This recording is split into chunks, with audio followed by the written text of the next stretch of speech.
up there. I know Rose and Bob. Maybe, I don't know. And Laurie. Peut-être oui, peut-être non. I don't know. Yeah, sure, Laurie will probably come in a little later. Yeah. Lila Isagom. Lila Isagom. Yeah. That's all. So we're on chapter 12 of the book of Proverbs, which is on page 741. 741 in the Old Testament part. Because the numeration is different. It starts, with Genesis with 1, and then the New Testament starts with page 1 for the first page of Matthew, I think. So chapter 12. Whoever loves discipline loves knowledge. Whatever hates reproof is stupid. So if you can't be corrected, you can't learn. If someone who's always right is never going to learn anything. And we know, I'm sure we all know folk like that, yeah. Right. Right. That's like the joke about the woman who found Mr. Right, but then she found out his first name was Always. So we need discipline, our own discipline. So to learn, you have to be disciplined. That's what school is discipline. Because in the ancient days, school was brutal, literally. Often the teacher would beat the children. I remember those days. Yeah. It's not that long ago. No. Yeah. And this was, of course, in Sumerian, I believe it was, the root of the word for school was from to beat. So, and it was bad for the Sumerian scribe schools, the kids in that, because they had to learn thousands of characters of cuneiform thingies at that. But then he says, but whoever hates reproof is stupid. Whoever loves discipline loves knowledge. So you have to do that. Well, it wasn't the worst thing in the world. We had respect in schools. Yes, respect in teachers schools. Had control. Right. Yeah. Nothing. No, there's no, They yeah. can't say, because my Johnny wouldn't say that, or he wouldn't do that. Right, yeah. Yes, up at the school. They come in. Yeah. Yeah. So that's another form of child abuse, is not disciplining the child at all and letting the child get away, in some cases, literally, with murder. And so we saw that in 2020, a lot of things, people getting away with murder. So verse 2, a good person wins favor from the Lord, but the schemer he condemns. So the schemer isn't someone who plans ahead. This is someone who's plotting against other people and things like that. So a good person wins favor from the Lord. So that would make sense. Does anyone have any, if you have anything to say about any of you, just say it. That's what it is. I'm just checking myself. Schemer, don't be a schemer. Schemer. No one is made secure by wickedness, but people think they are. That they can, as long as I have power, I can do anything. And I'm going to say it's not wicked, even though everybody knows it is, and I basically know it is too. But I have power, so that's good. But it doesn't last. So it's like when Stalin died, C.S. Lewis was at the movies, and they used to show, this was 1952, I think, or 51, and they used to show newsreels before the movies. I don't know if you remember that. I remember the cartoons, because that was only at the children's matinee on Saturday. They had the cartoons. And you had two features, and you had cartoons in between them. I remember that for 25 cents. That's a lot, yeah. Now you can't even get a gumball for 25 cents. Oh. But this, no one is made secure by wickedness. So anyway, they're watching the newsreel, and Stalin had died. So they have this colossal state funeral for him. With all these flowers, this glass thing that he's under to be done. And the friend of C.S. Lewis said, "Oh, all dressed up and nowhere to go." And C.S. Lewis says, I'm sure he ardently wishes that were the case, because he was such a wicked, murderous man. But of course, he could have been, crazy in one sense. But he was cold and calculating, and he laughed. He would laugh and say, "Oh, the death of one man, a tragedy. The death of a million, a statistic." Orchestrated all the death of innocent people, and the enslavement of people, sending them off to the gulags to do slave work, and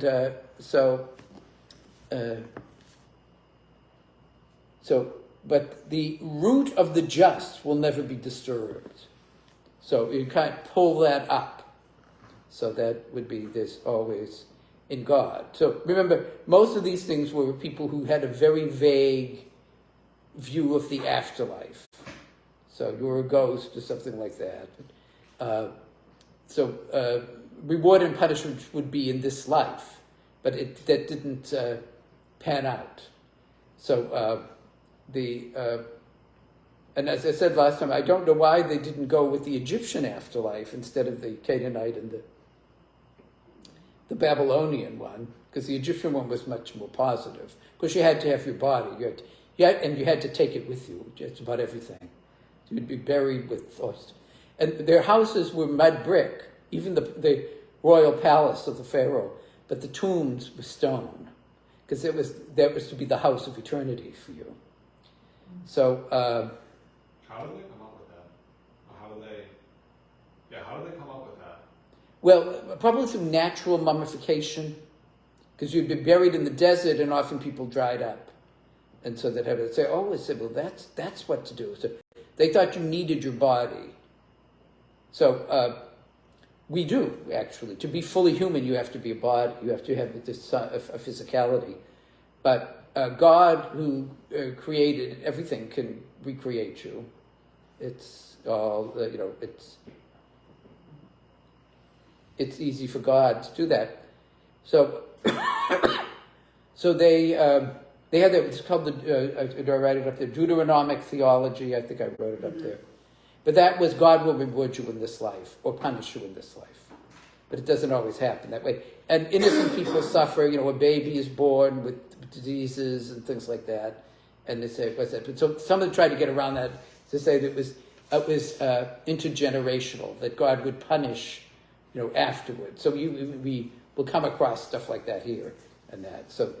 But we know in the reality of the resurrection, and we also know that God is unrestricted love, but he's also total justice. And those two things come together in God. So, anyway, then he goes, "A woman of worth is the crown of her husband, but a disgraceful one is like rot in his bones." So there's a little bit of misogyny in these some of these things there. So Stupid. yeah, he said just stuff like that. So And nasty. yeah, so and the commentary says the worthy wife is described at length later on, but a disgraceful one is a woman who acts shamefully, a rot in his bones. That's not a compliment. But he doesn't go on the other way around. He doesn't say, a bad husband is a plague to his wife, which was just as true. But then he goes on and says, changes to this. Remember, these are often independent sayings that are put together, like Salada tea bags, if you collected the tops of those. With this little saying. The plans of the just are right, and the designs of the wicked are deceit. And there's parallelism, in their poetry that often have things like that. There'll be either a contrast or a repetition of what was there before in different words. It said, the words of the wicked are a deadly ambush. So that because there's the schemer and all this stuff. So they're out to trap your words. It's like people who malicious gossip collectors. So they'll try to get something out of you that they can twist around to use all this stuff. The words of the wicked are a deadly ambush, but the speech of the upright saves them. So the people who are truly honest and truly concerned about your welfare, that those are the people you can trust, not the other ones. So overthrow the wicked, and they are no more. But the house of the just stands firm. So no matter what happens, justice will out, love will out, and goodness will out.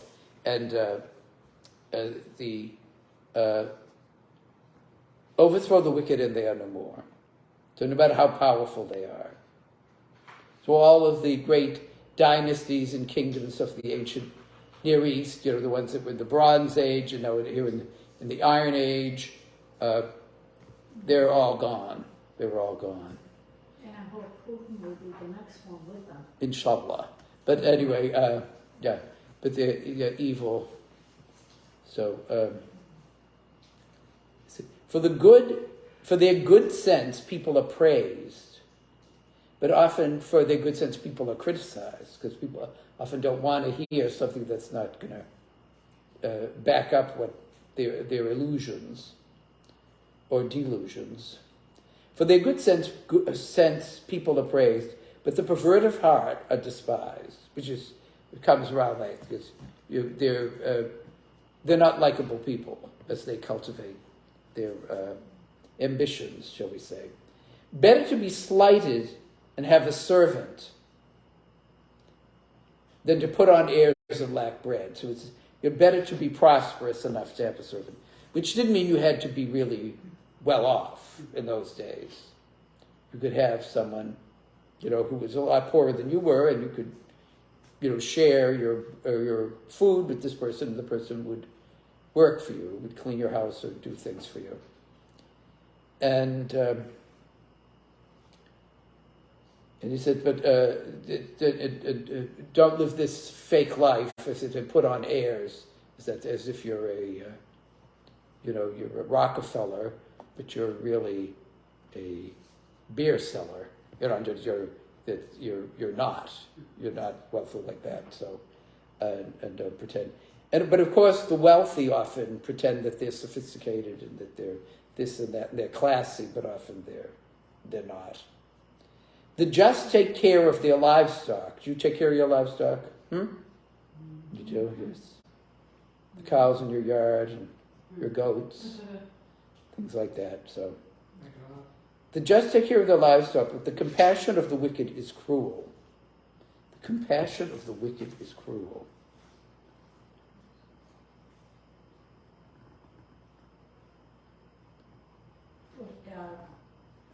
It's fake. Cruel people, are they compassionate? No, it's fake. It's fake, but they'll put it on. They'll often put on that to make them. So, those who till their own land have food in plenty. Those who engage in idle pursuits lack sense. So, remember these are farming societies in grazing societies. And so there were merchants, there were people who lived in cities and things like that. And there were upper class people who owned lands and had other people do their work for them. But this was the main thing, is that those who till their own land have food in plenty. But of course, if the rain comes and everything else. But that's a call to work, to diligent work, and not to be like the ant and not the grasshopper. In fact, one of the prophets says, "Go to the ant, you sluggard." Like, learn how, because they're always running around doing things, ants. Not always the same. Sometimes you'd see all these ants carrying this dried out leg of a bug and trying to get it out, and there's nothing to it. There's no nourishment in that even for ants. But they're laboring to get it down the hole and all this stuff. Pretty amazing. They are. Yeah. bee culture is even more I was thinking that amazing. too. We were watching one the other day on my deck. There was a little hole in like one of the chairs, Mm-hmm. and they kept getting like twigs and dragging them in there inside the little hole. They come back get another one. I'm like, Mm-hmm. it's amazing. Yeah. Think about it. Excuse me. A wicked person desires the catch of evil people, but the root of the righteous will bear fruit. So wicked people prey off each other. So they would be, they may be in alliance for a purpose to exploit some other people, but they turn on each other because they, once the person becomes a competitor, then that person turns on the other person.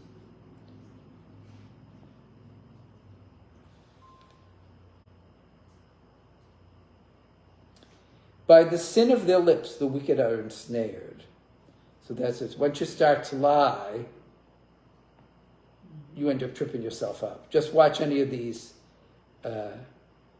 detective shows on TV. They're always waiting for someone to trip up. So, oh, what a tangled web we weave when first we practice to deceive. But the just escape from a tight spot because God is with them. And they would be thinking of a material thing, but that often isn't the case in this life. You should see that. So, from the fruit of their mouths, people have their full of good.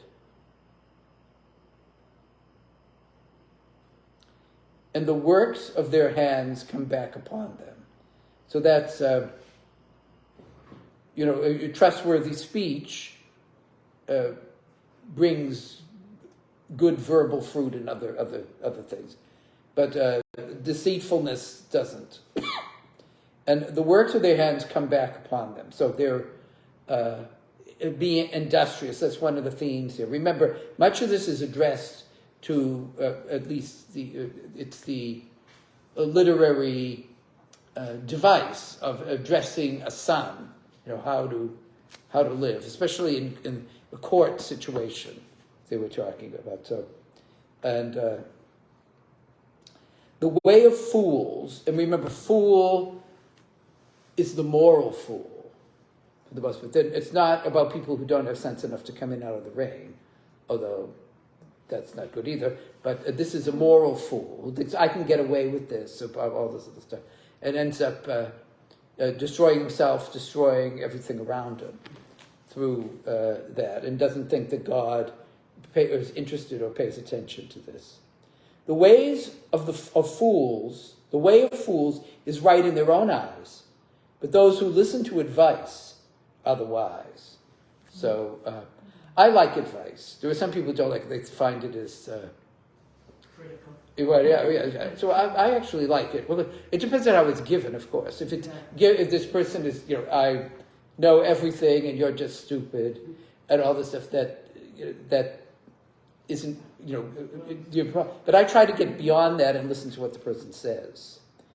But then, of course, I'll try. But I'll listen to it, but it doesn't mean I'll take it, especially if I think it's foolish or it's contrary to whatever. But I like advice. There was a saying that said, unsolicited advice is construed as criticism. So, but I like it, if it's useful. Like Rita showed me one time that, the doors with the press bar, said if you just push the door not on the bar on the top and it opens, then I didn't have to go outside to check it, to see if it was locked. All I had to do was just push it with my finger, and that was great. That saved me a lot of stuff, especially if it were raining or snowing outside. I love when you find something like that out. It's like, Yeah. Yeah. little things and I stuff know. like that too. But like this, somebody shows you something at work or something. It's like, what? I didn't do that. It's like this, my smartphone, which is smarter than I am. Oh yeah. Just to say, well, all you have to do is just press that, and then there it is, Yeah. or whatever. But But I never know. the right thing. I never do. Yes. I don't either. I always go up in the left-hand corner somehow. I must press something in the left-hand corner, and something's going to happen, one way or the other. But I always prefer a book to one of those things because you know if I put the book down, it's not going to turn upside down or shut off or go to these things. They can do all sorts of stuff. Keep pushing it to keep on. Mm. Fools immediately show their anger, but the shrewd conceal contempt. So rather than be reactive, respond rather than be reactive, especially automatic things. You know, somebody, the saying goes, if you don't want someone to get your goat, don't raise goats anymore. That, you know, to keep all this, and then become more detached, but especially as we get older, what difference does it make? You know, there's people that get out of that. So. As my father used to say, the neighbors don't pay the bills. So he said, that when they would, then if they did, we'd pay more attention to what I have to say. But anyway, fools immediately show their anger, but the shrewd conceal contempt. Whoever speaks honestly testifies truly, but the deceitful make lying witnesses. So, and that gets them to, especially in a society that was bound by oaths, that they were, you know, it was, you had to depend on that. So, and if people break their oaths and stuff like that, then not only are they personally untrustworthy, they usually get in a lot of trouble. So it's interesting, the Anabaptists, not to be confused with Baptists, in the 16th century, when Jesus said, let your yes be yes and your no be no, and all, so they took that literally and they wouldn't take oaths. Like if they were called as witnesses or something, they would. So that got them in a lot of trouble. Because they say, oh, you won't take an oath because you're lying. That's why. And they said, no, our truth is right. So that was a problem in those days.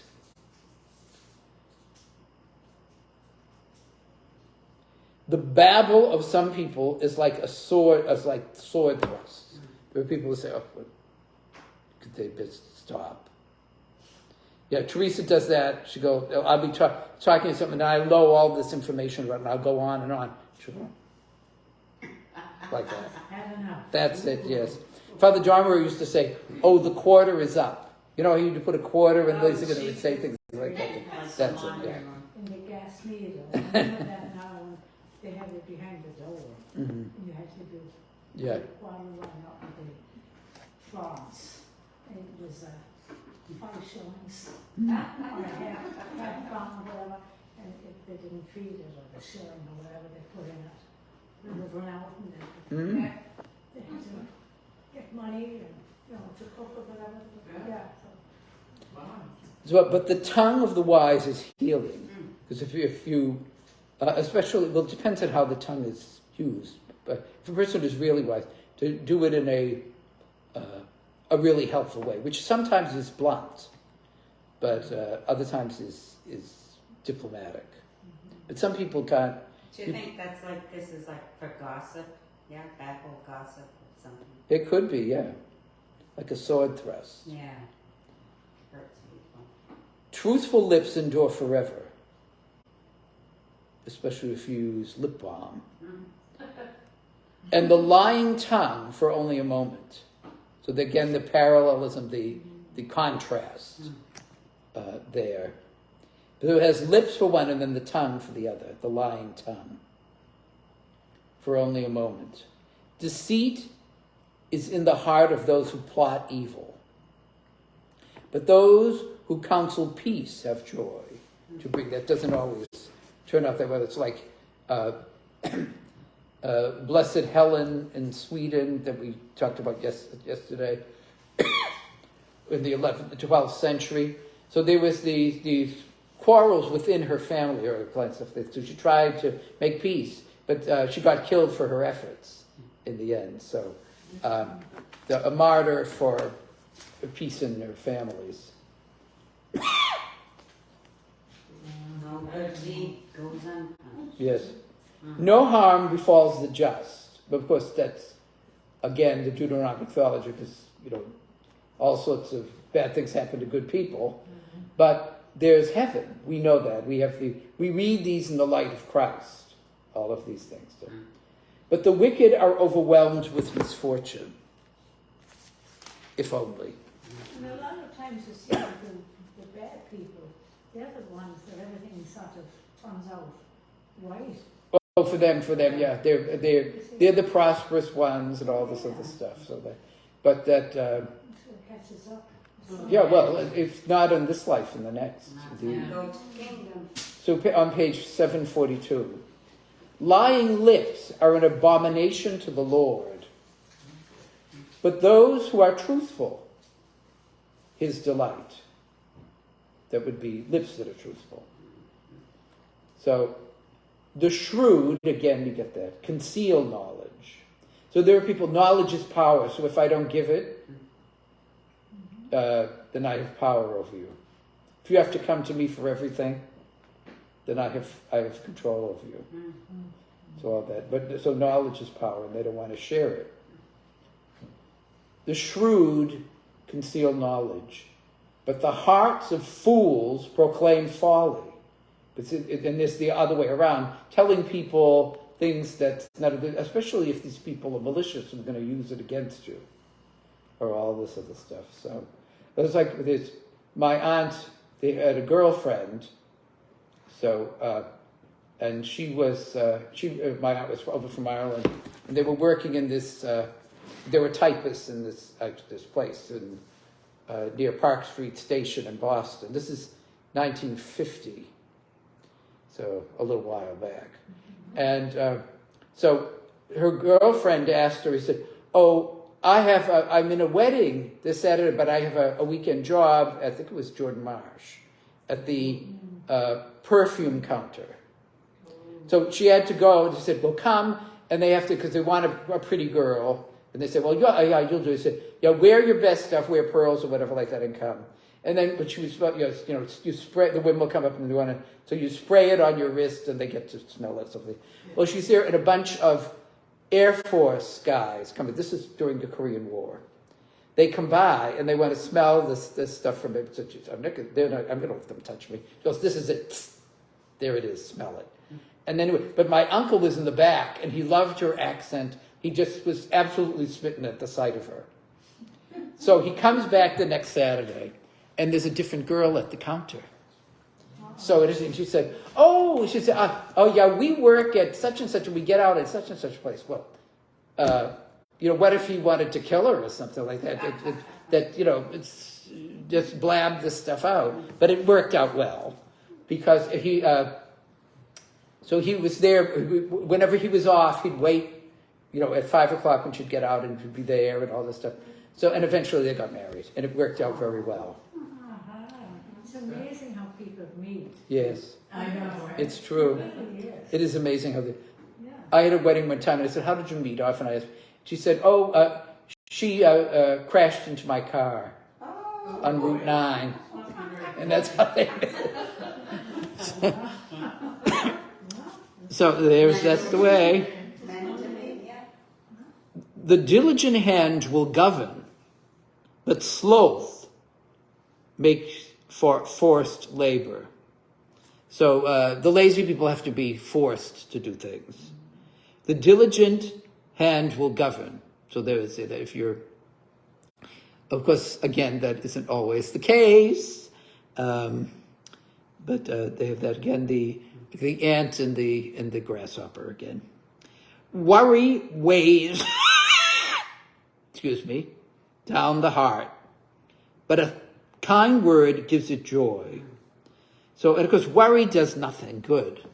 To have concern about things, okay, and plan for things, but just worrying, but it's easy to say, oh, don't worry, rather than to shut it off.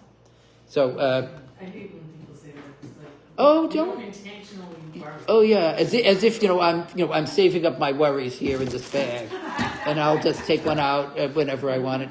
I worry from 10 to 11. but a kind word gives it joy. So so my mother always said, every day give someone a compliment. So just like that. Oh, you're, this, whatever it is, you'd say that. So think of that. Like at least once a day, give a compliment to somebody. Does it have to be true? Well, it should be at least verifiable. Yes. So that you can get away with it, so, because if it's obviously not true, it's not good. So. Yeah.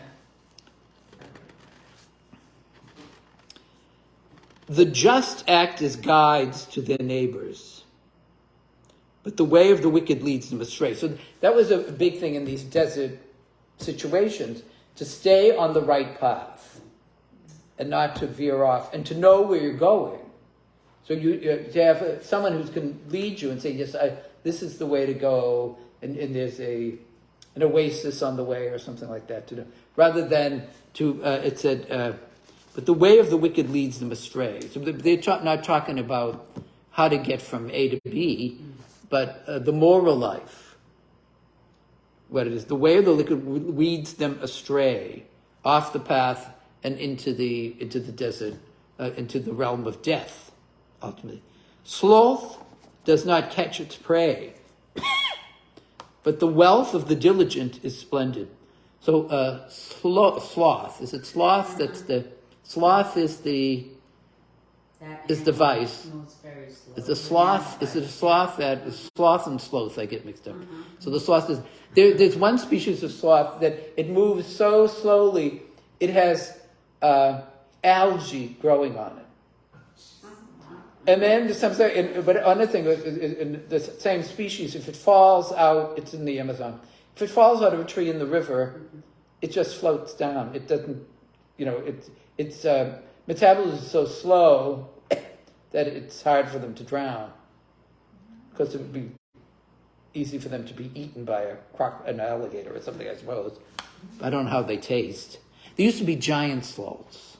They were huge at one point, and they could stand up, and they had these big claws. But they weren't carnivores; they were herbivores.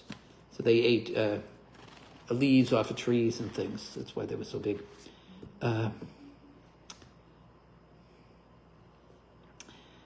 Sloth does not catch its prey, but the wealth of the diligent is splendid, which means that they're,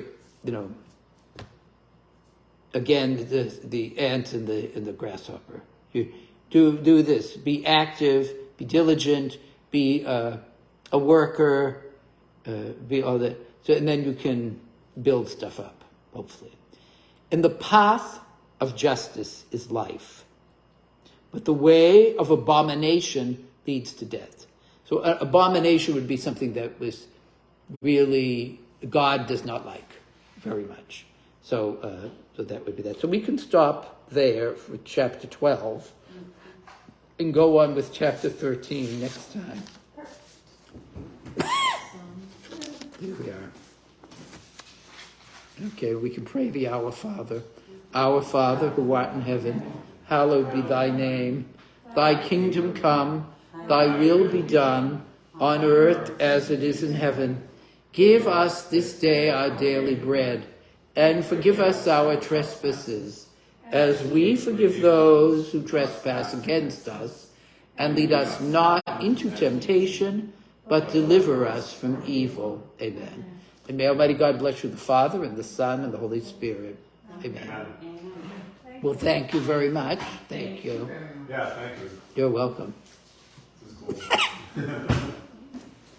is cool. I like this book. It's playful, It is. right? A little bit. Yes. Thank you. Bye now.